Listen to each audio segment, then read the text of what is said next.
জাতীয় সংসদ নির্বাচন সামনে রেখে অংশীজনদের সঙ্গে সংলাপ শুরু করেছে নির্বাচন কমিশন। রোববার প্রথম দিনে সুশীল সমাজের ৩০ জন প্রতিনিধিকে আমন্ত্রণ জানালেও ইসির ডাকে সাড়া দেয়নি অর্ধেকেরও বেশি। সিইসির সভাপতিত্বে ১৩ জনকে নিয়ে শুরু হওয়া সংলাপে উঠে আসে নির্বাচন নিয়ে নানা চ্যালেঞ্জের কথা। আপনারা নির্বাচন করতে যেমন দৃঢ় প্রতিজ্ঞ থাকবেন, নির্বাচন না করতেও দৃঢ় প্রতিজ্ঞ থাকতে হবে। আপনারা যদি মনে করেন আপনাদের বিবেচনায়, আপনাদের তদন্তে, আপনাদের জরিপ সমস্ত কিছুতে যদি মনে করেন সুষ্ঠু নির্বাচন সম্ভব নয়, আমি মনে করি নির্বাচন থেকে সরে আসা উচিত। আপনাদের পদত্যাগ করা উচিত বা অপারগতা প্রকাশ করা উচিত। আগামী নির্বাচন সবচেয়ে কঠিন হবে। বাস্তবতা বা প্রত্যাশা এই দুইটার মাঝখানে একটা বা এই দুইটাকে নিয়ে আপনাদের দায়িত্বটা পালনের সুযোগ আসবে। পেশাগত জায়গাটাতে আপনাদের আমি বলবো যে একেবারে সোজা লাইন সিরাতুল মুস্তাকিম ধরে হাঁটতে হবে।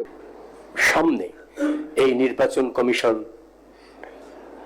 দৃঢ় সংকল্প থেকেছে। ওয়ালটন এখন দেশের সীমানা পেরিয়ে পৌঁছে গিয়েছে 50টিরও বেশি দেশে। ওয়ালটন, ঘরে ঘরে বিশ্বজুড়ে।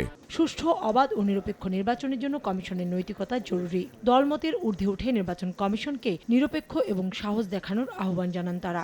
এই নির্বাচনেও সেই বাছাইয়ের ক্ষেত্রে যদি কোনো ব্যত্যয় ঘটে, তাহলে কিন্তু নির্বাচন কমিশনকে শুধু কঠিন অবস্থার মধ্যে পড়তে হবে না, আগামী নির্বাচন যথেষ্ট প্রশ্নবিদ্ধ হবে এবং সেই নির্বাচন নিয়ে যে জনগণের আকাঙ্ক্ষা তার বিপরীতে যাবে। যেই সরকার প্রকৃত অর্থে একটি অবাধ, নিরপেক্ষ, সুষ্ঠু, স্বচ্ছ নির্বাচন চায় কিনা সেই ব্যাপারে নিশ্চিত করতে হবে। পরে দুপুরে শিক্ষাবিদদের নিয়ে আবার সংলাপে বসে ইসি। এখানেও ইসির আমন্ত্রণে সাড়া দেননি অর্ধেক শিক্ষাবিদই। গণমাধ্যমের অবাধ বিচরণ নিশ্চিত করার তাগিদ দিয়ে শিক্ষক প্রতিনিধিরা বলেন, কমিশনের সততা এবং নিরপেক্ষতার উপর ভোটের মানদণ্ড নির্ভর করবে।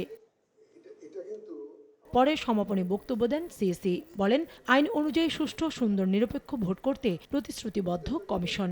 আমরা এবার এটা অ্যাড্রেস করবো, ইনশাল্লাহ সবাই ভোটের ব্যবস্থা করবো। এই আরেকটা উদ্যোগ আমরা নিয়েছি।